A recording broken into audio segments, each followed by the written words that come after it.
But once he felt we had something, he was pretty fearless. Talk about a little bit about Bob Ley. He seems like such a good person. What's it like You know, working? I go ahead. I'm sorry. No, I was gonna say, what is it like working with someone like Bob? It was tremendous, because you kind of, guilt by association. There's also kind of like the opposite, credibility by association. He was the host of that show. A lot of people admired that show. Virtually everyone admired Bob. So if you were part of the show, it was kind of like it was good for you, um, in terms of your reputation and credibility. And he was just kind of fearless, you know, and but also, well, like a really solid journalist. Did not same same kind of view of journalism is if we don't have it, don't do it. But once he felt we had something, he was pretty fearless. Um, and sometimes you would do what I would do is these taped pieces. So like a 9-minute taped piece.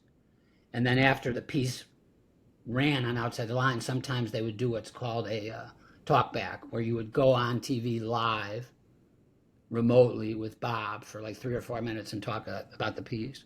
And my heart used to beat out of my chest when we were doing it. My wife used to go with me to the ESPN studio here in Los Angeles, and she was like, "Calm down, you've done this before."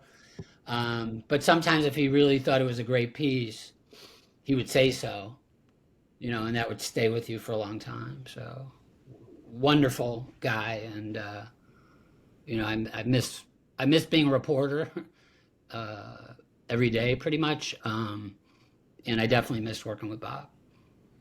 Well, let's talk about today. I mean, with Delsohn strategies, you're working with, a number of different, groups and people and organizations, and helping them, kind of connect back into the into your old world. So let's talk a little bit about that and some of the people that you're working with. So what I do is, I call myself a strategic communications consultant, which is what I am. Some would say it's a fancy way of saying PR. Um, but what I do essentially for my clients is I get them media coverage. So which raises their profile, which is positive, that's good if, more consumers know about them, or potential investors know about them because they read about them in the Wall Street Journal. And I use a lot of the skills that I, used as a journalist. I know how to frame and pitch story ideas, or frame and pitch an executive to go on a podcast, because I used to have to pitch my boss's stories at Outside the Lines. And those stories were expensive. So if you didn't know how to frame and pitch a story, you had no shot. Um, and then I have a lot of media contacts, obviously, and I have a certain amount of credibility with journalists because I was an accomplished journalist. So it doesn't mean they'll cover my clients because I'm the one pitching them. Like if I start pitching garbage, I won't get anything. But they know I won't pitch garbage, and I don't spin ever. If my client doesn't like it, it's too bad. I will not spin. I will not lie to reporters. I won't do it. So so really my specialty, like I said, is getting media coverage for my clients. One of my clients who I've been lucky enough to work with for the last probably 3 or 4 years is the Recording Academy and the Grammys. I get their CEO, Harvey Mason Jr., interviewed.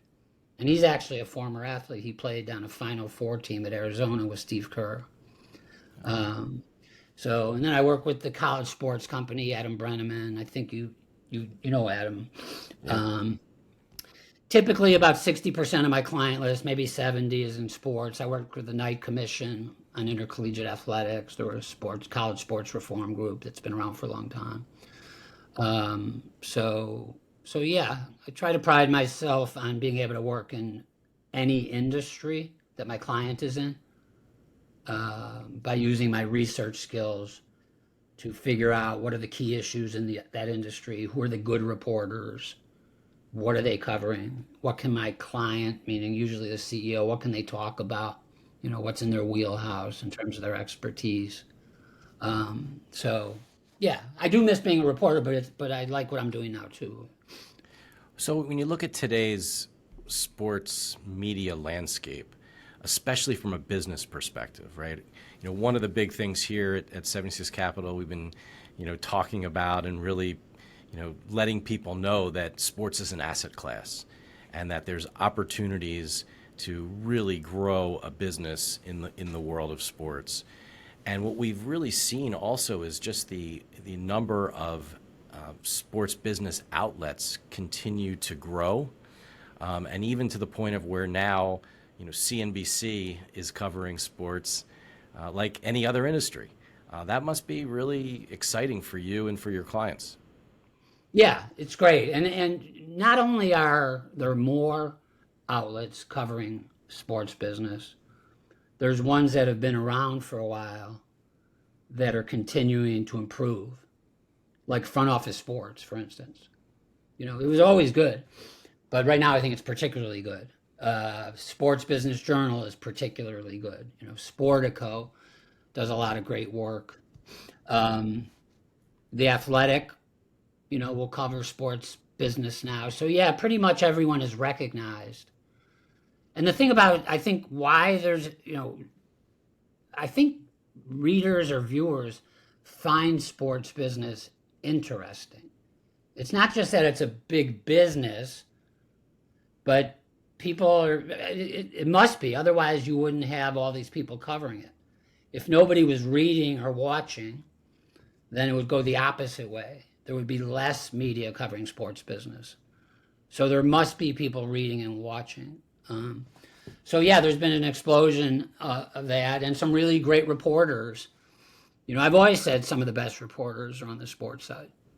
And in history, there's been, I don't recall any right off the bat, but there's been some great sports reporters who have moved over to what I call news, and were great. Because a lot of sports reporters are kind of scrappy. Um, so yeah, it's been good for my clients. It's been good for the sports business community overall, and it's been good for the sports media. I think that people recognize that sports business is a big sector in this country.